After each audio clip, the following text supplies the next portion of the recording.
Thanks for joining us on episode 1557 of the Inspired Stewardship Podcast. Hey, I'm Jones Loflin. I challenge you to invest in yourself, invest in others, develop your influence, and impact the world by using your time, your talent, and your treasures to live out your calling. Having the ability to focus your time and attention each day is key, and one way to be inspired to do that is to listen to this, the Inspired Stewardship Podcast with my friend, Scott Mader.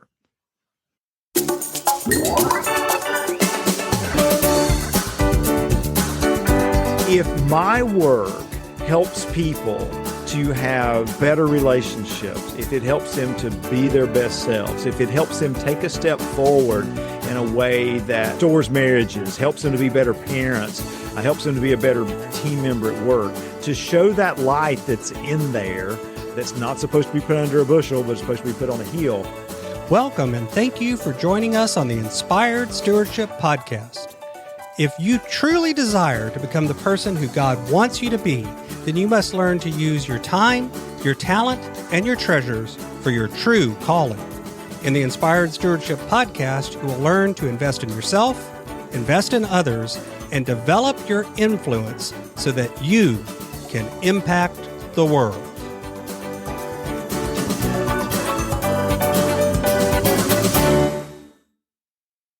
In today's podcast episode, I interview Jones Loflin. I asked Jones about his book, Focused as a Bee, along with several of his others. And I also asked Jones about how he arrived at using bees as a model for how we need to overcome distractions. And I also asked Jones to share with you how important focus really is to your success. I have a great book that's been out for a while now called Inspired Living. Assemble the puzzle of your calling by mastering your time, your talent, and your treasures. You can find out more about that book over at inspiredlivingbook.com. It'll take you to a page where there's information and you can sign up to get some mailings about it as well as purchase a copy there. I'd love to see you get a copy and share with me how it impacted your world. Jones Loflin is a keynote speaker, coach, and author who helps individuals and organizations struggling with too much to do. With 3 decades of experience, he offers simple yet powerful strategies for focus, time management, and change. His books include Juggling Elephants and Always Growing, and his latest release, Focused as a Bee, offers fresh insights on how to maintain focus in a world where we are constantly being distracted.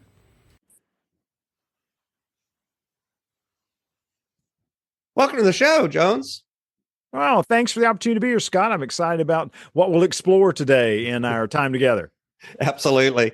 Yeah, it's always an exploration because I prepare questions and then I usually ask something else anyway. So that's just the way the world works. I like to have a conversation.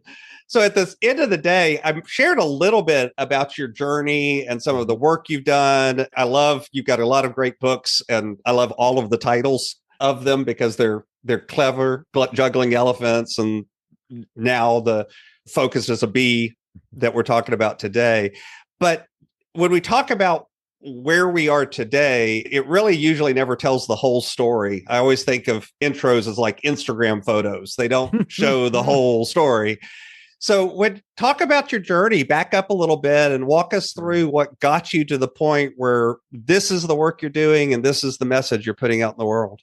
Absolutely. Thanks for that. Several years ago, back in another lifetime, I was a high school teacher. I was a high school agriculture instructor here in North Carolina. And so that's where I started out my professional career. Then went into speaking and training in the 90s and then had the big break in my career came in 2000. In fact, I'd also say it's a personal launching point to improve my life in 2000 when somebody handed me a book called Who Moved My Cheese? Now, your listeners under 35 years of age are going, what? But that was a book, and they can go look it up and see more about it. But it told the story. It was a parable, and it told the story of how to look at change. And so it just really radically helped me to see change from a fresh perspective, and that helped me to grow my career and even my life in ways that I hadn't been in the past. Continued that journey. I've written a few books along the way, and my whole idea behind the work that I do. Yeah, you hear my tagline of it's about helping people make the best choices with their time. My big overarching emphasis is just to help people be able to say, you know what, I spent today, I used my time well in service to what's of value to me. And if I've done that, if something I've said or written helps people do that, then I've had a good day myself. So that's professionally what got me here. I am thrilled that who I am is the husband of Lisa. We've been married 35 years. In June, we have two amazing children. Thank you.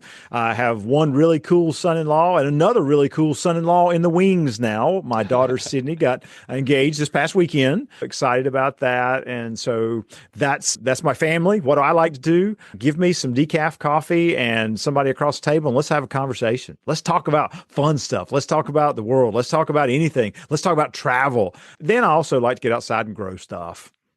That's me. Okay. So you mentioned you were a teacher. Of course, I was a teacher as well. And I laugh because I think sometimes people don't realize how, at least if you're a good teacher, and I'm not going to say all teachers are great, but at least if you're a good teacher, how much preparation that actually gives you for other things in terms of organization and time management and leadership and communication and motivate. People think, oh, they're just a teacher. And it's no, actually, there's a lot of skills you can learn if you're a good teacher. How did you think that prepared you?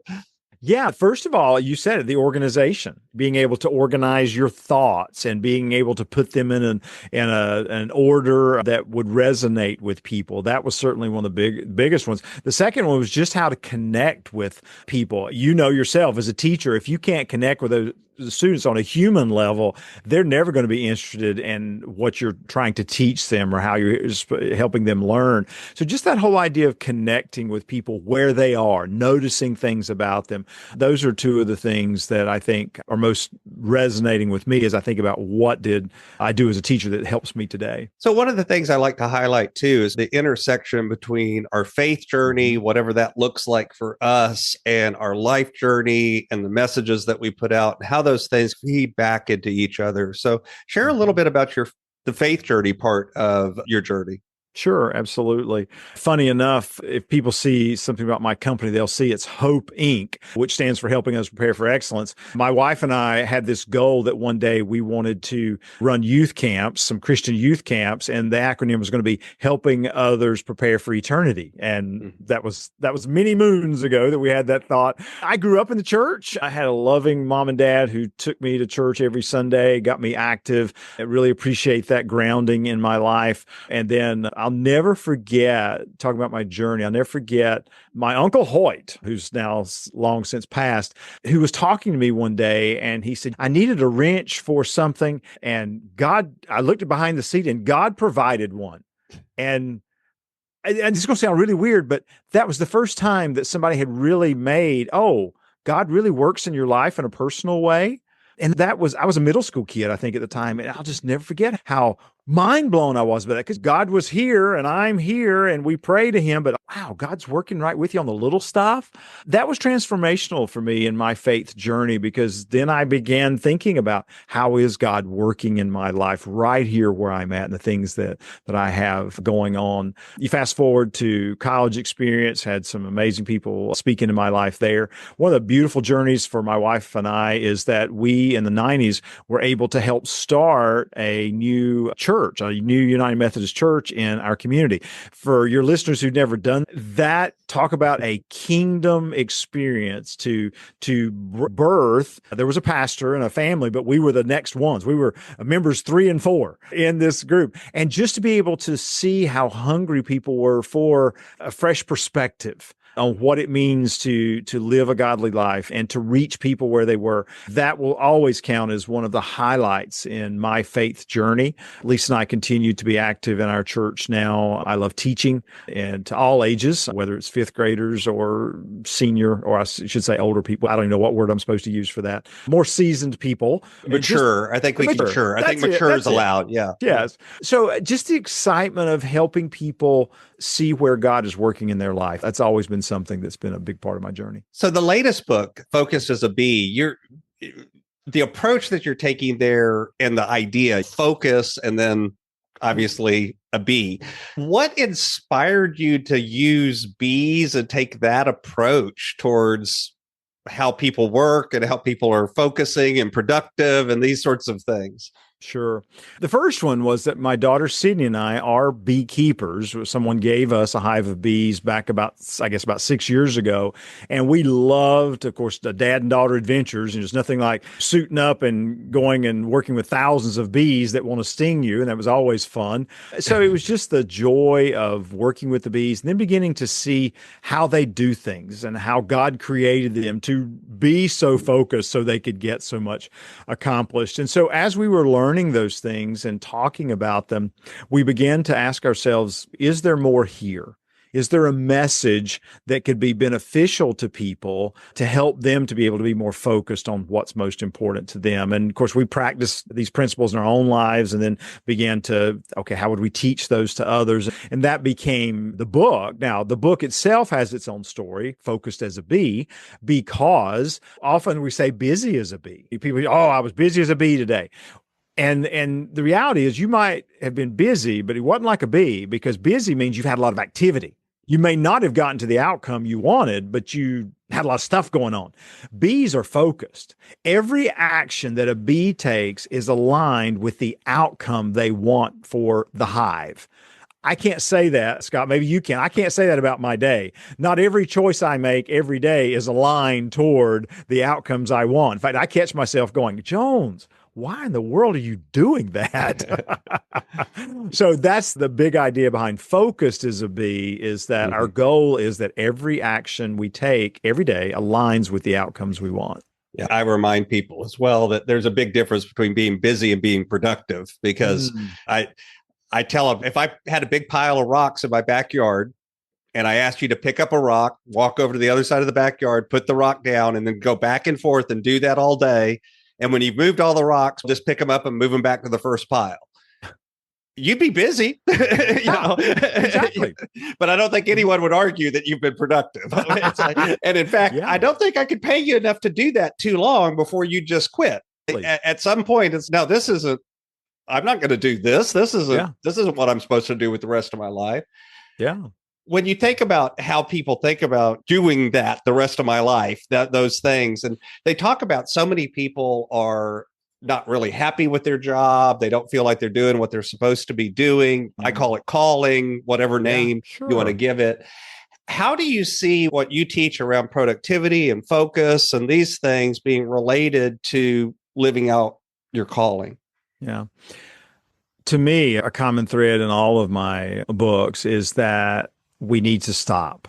We need to give pause in our lives. We are so active that we don't often, and for those of you who understand this term, we don't often stop to sense the presence of God, the Holy Spirit, Holy Ghost, whatever you want to call it, that is trying to tell us some stuff, trying to help us to get that awareness we need about our calling, our vocation, how we want to treat our families, what we should want for ourselves. But we stay so active instead of stopping to reflect on that. Someone was telling me the other day, an activity at the university, it was a group of college students, and they told the college students that they wanted them to move their phones or put them on airplane mode, they close their laptops, and for 2 minutes, they could not engage with any technology. They could not talk to anyone next to them.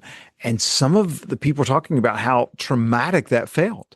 2 minutes, 2 minutes, Scott. I think where so many of us need to improve, and I find myself this way, when I feel like I'm ready to stop breaking rocks, it's because I haven't stopped to say, should I be breaking rocks in the first place? So I think that's one of the keys for any of us, is to stop and say, what is it that God is calling me to do, not just in big vocation ways, but what's God calling to me to do with my family? What's God calling to me to do with my personal life? And then looking for those, not only in just the presence of the Holy Spirit, but in the counsel of godly people, of living in our lives out based on the scriptures, the texts that we know are important. But I think that's where it starts, is stopping. What do you think keeps us from stopping during the day? Because a lot of people will say, I know how important it is to plan. I know how important it is to have that quiet time. I know how they'll pay lip service to it. And yet actually doing it is a whole nother thing. What's that gap between we hear that and we go, oh, absolutely. I know. Yes, I need to do that. and then actually doing it during our life. Yeah, it just seems counterintuitive. How am I going to get more done, or how am I going to get more of the most important things done if I stop? Because if I'm active, I'm going to get them done. Should you be doing them in the first place? Should someone else be doing those things? How do these activities align with the outcomes you're looking for? I'll never forget, I was talking with a really busy mom who was talking about, I asked her the question, I says, what's not happening for you that would help you in your life? She goes, time for me. And of course, I ask her, tell me some reasons why you're not taking. I want to be available for my kids. I want to make sure that I'm doing the things I ought to be doing as a mom. And I asked her this question. I said, how would you be a better mom if you did take 15 minutes for yourself in the morning before your kids were up and those things? And without even skipping a beat, Scott, she said, I'd be more patient with them. I'd be more present with them.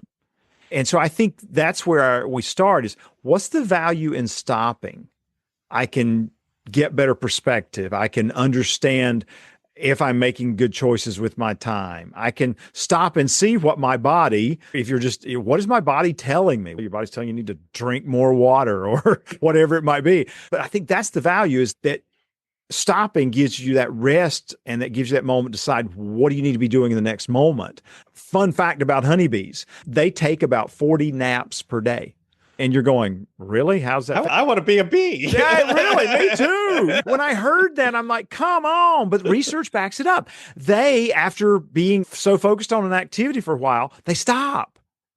They need rest from that activity so that they can be ready to be their best in the next moment. And how often, let's take it to the corporate world for a moment. How often do you have back-to-back-to-back meetings all day long, and about the second meeting you're in, because you didn't stop and process, you're like, now, what are we talking about here? You needed rest from thinking for a moment so you could be fully focused in the next meeting or conversation to deliver your best work. It's hard to do. I don't question that. That's why I tell people, I think sometimes you got to use technology. I have some coaching clients that every day at a certain time, their watch buzzes or their phone makes notification.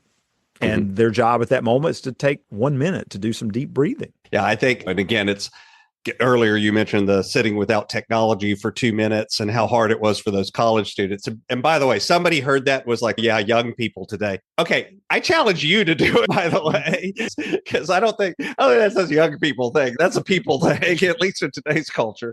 We have a hard time. I even just challenge people to not speak for 2 minutes and be silent. That's actually really hard to do. We don't like quiet. We don't like silence. We don't like not having our brain fed with all of this stuff.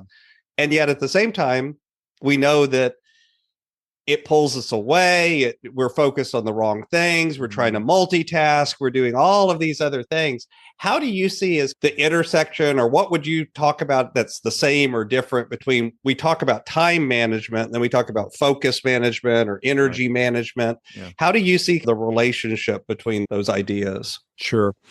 I think they all three have the genesis that it starts with our goals, our priorities, our values. There's some beginning point for all of that, is what are those things in your life that you hold most dear? What is most important?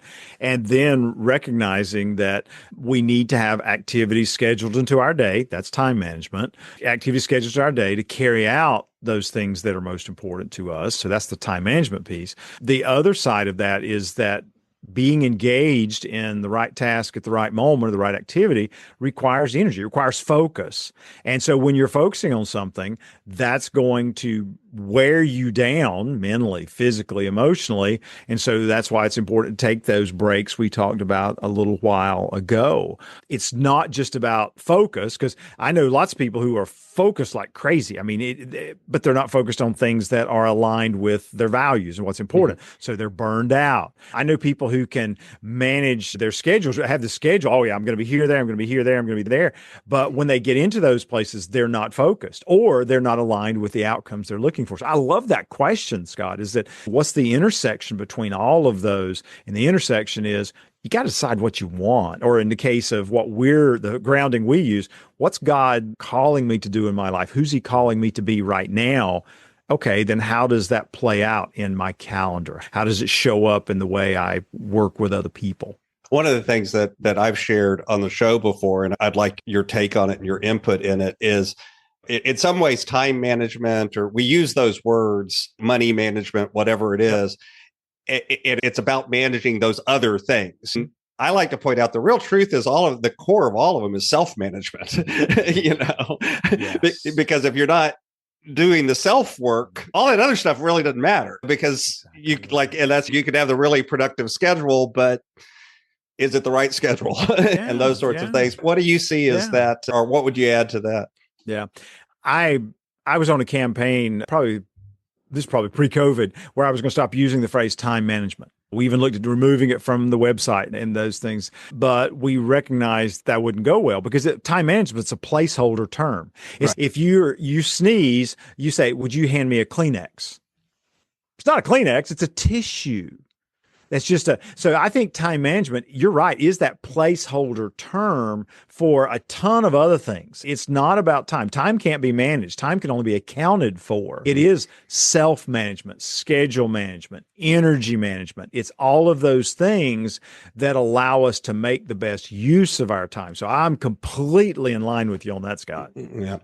Yeah. Because I think sometimes it's easier if we call it something else, that it's like we don't have to do the hard work of actually. I'm not the problem. It's time's the problem. Yes, you're part of the problem too. Let's get practical for a minute. Sure. Somebody out there is hearing all of this and they're thinking to themselves, okay, interesting concept, focus is to be, that cool idea. I get it. I need to be productive, not busy. I need to do the right things. I need to do this hard work. What are some of the first steps that someone could take if they realize, hey, my day is not in alignment with what I want to do. But it's not working. What are some of the first things they can do to begin moving the right direction? Yeah. You said the first one already, Scott, which is getting clear about, what's important to you. What are your goals? What are your priorities as an individual, as a family, as somebody in an organization? I think it has to start there. What was it Covey said 20, 30 years ago? You got to begin with the end in mind. I think it has to be in place. The next step, I think, and we talk about this in the book, is you got to give yourself permission to focus on those things. And we say you have to give yourself permission because so often we give ourselves permission to be distracted. And that's that busyness that we've been talking about for much of the show. So giving yourself permission to focus. And then in the book, we talk about some of the different pieces of that. But it's, okay, I'm going to give myself permission to say, that task is most important right now. So I'm going to give myself permission to prioritize. I'm going to give myself permission to plan. And I'm going to give myself permission to recharge. We talked about bees resting a moment ago. And asking yourself even the question, what's the permission I need to give myself to begin aligning my day's activities with those outcomes that are important to me? Sometimes it's permission to say no. Sometimes it's permission to stop.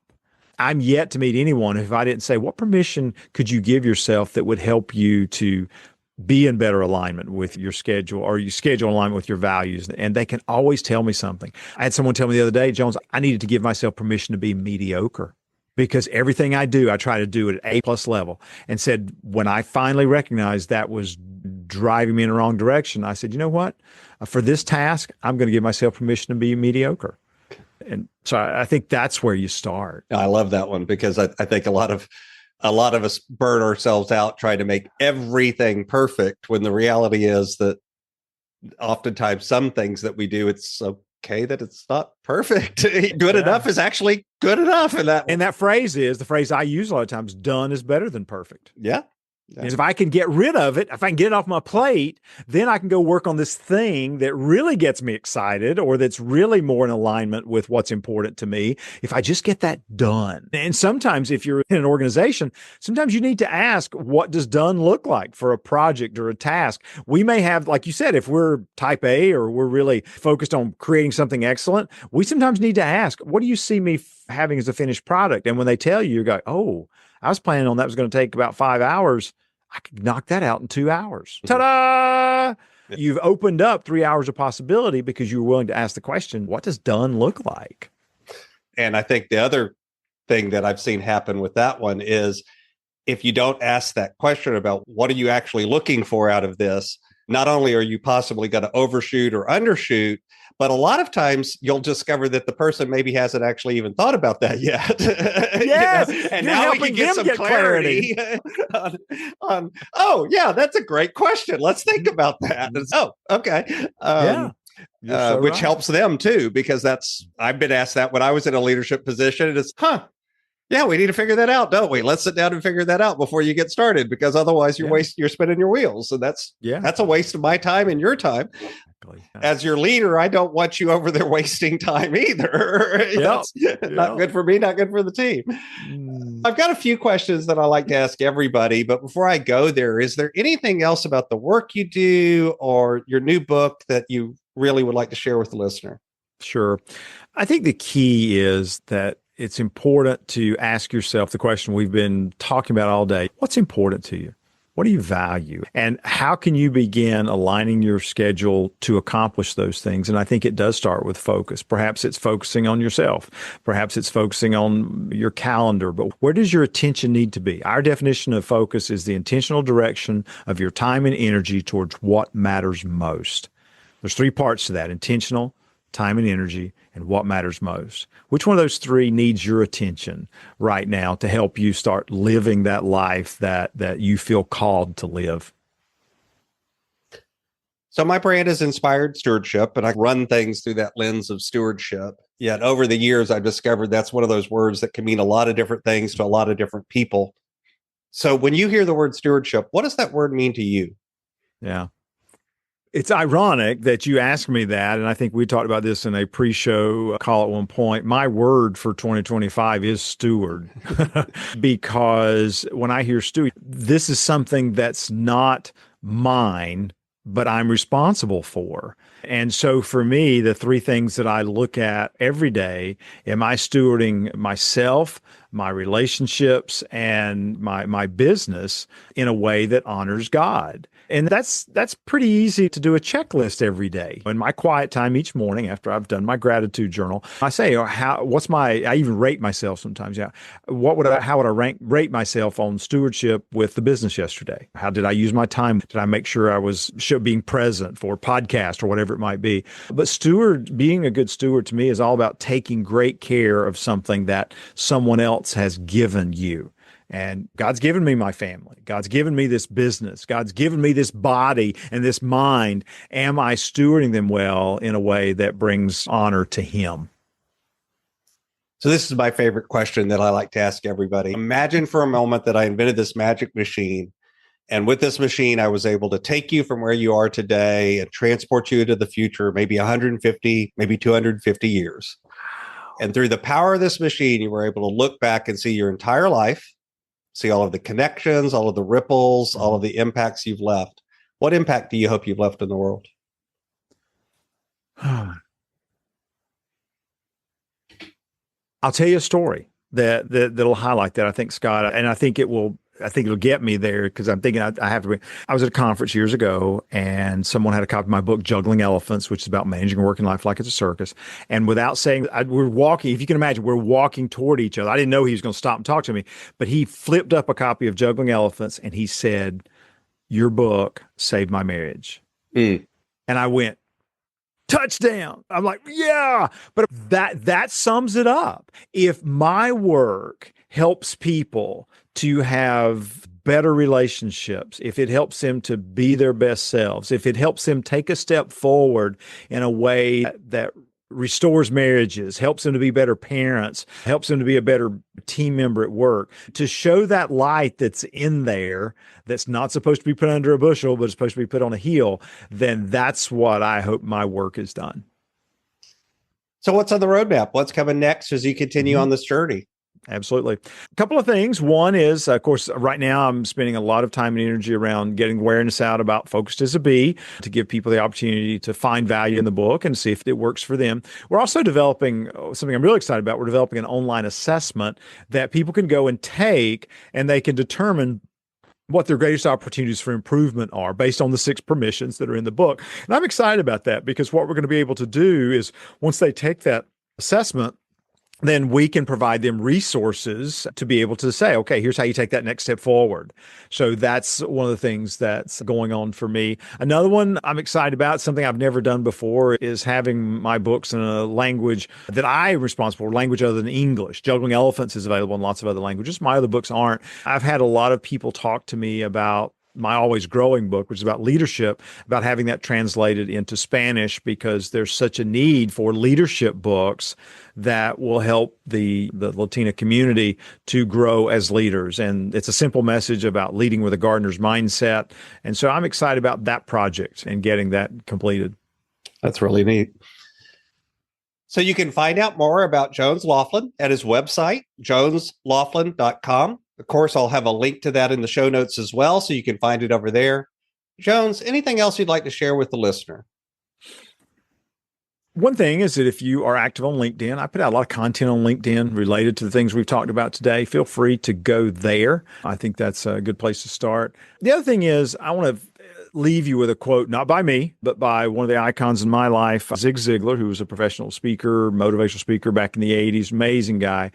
He had a quote that it's kind of my life quote, if you will. And he says, go as far as you can see. And when you get there, you can see farther.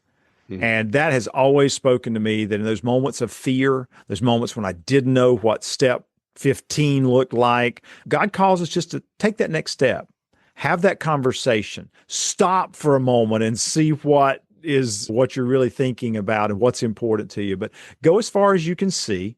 And then when you get there, look around, because you'll be able to figure out the next step. You're not going to figure it all out, but one step at a time, you can accomplish what's most important to you and ultimately bring glory to God. Absolutely.